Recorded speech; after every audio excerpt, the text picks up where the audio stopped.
आजको यात्रा हाम्रो पाल्पादेखि रानीमाल हुँदै रेडीसम्म हो। हजुर देख्न सक्नुहुन्छ अहिले चाहिँ यो हाम्रो रानीमाल र छेर्लुङको बिचमा एकछिन थोरै केही समय विश्राम गरेको छु है। यो दिदीहरूको साथमा म पनि छु त है।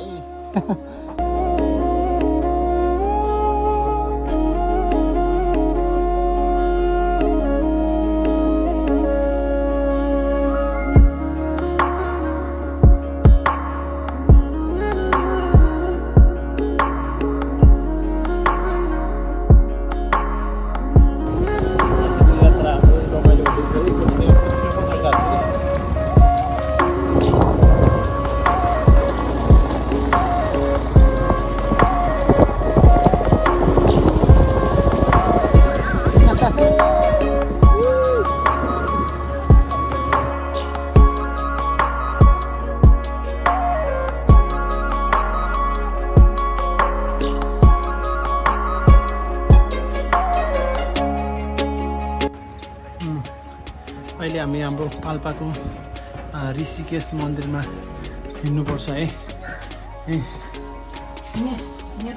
थकै लाग्छ थकै लागिसक्छ अनि उकालो चढ छ न अनि बानी बिग्रिसकेछ हेर्नु त थकै लागेछ। ओए हु आफू पनि थकै लाएर यसो गर्दै हिँड्नु अनि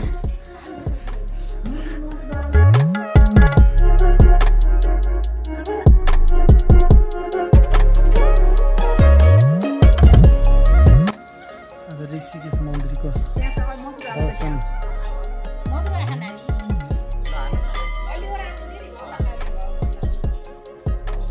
हेर्न सक्नुहुन्छ।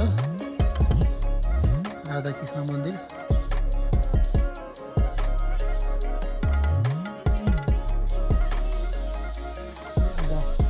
यसपछि फेरि हाम्रो तल तीनमुखे पुल र रानीमलको यात्रा हुन्छ है। यो हाम्रो पाल्पाको एकदम प्रसिद्ध मन्दिर तपाईँ देख्न सक्नुहुन्छ।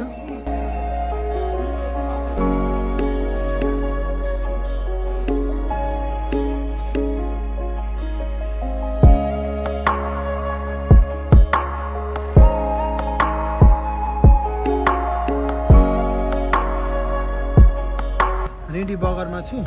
अहिले चाहिँ हाम्रो यो पछाडि देख्न सक्नुहुन्छ यो तीनमुखे पुल है।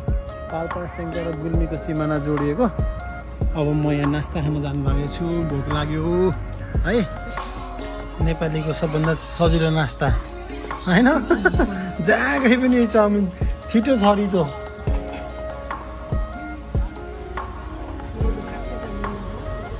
सानकान्तिले पनि खानु ला पानी परिसक्यो रे। अहिले म यो हाम्रो पाल्पा सेङ्जा र गुल्मीको सङ्गम स्थल रुरु क्षेत्रमा आइपुगेको छु। यो पाल्पा त्यसपछि यो सेङ्जा तपाईँ देख्नुहुन्छ। यो शिवालय खै त गुल्मीको यहाँ लेखेको छु गुल्मी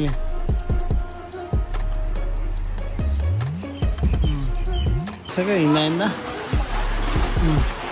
भिजियो।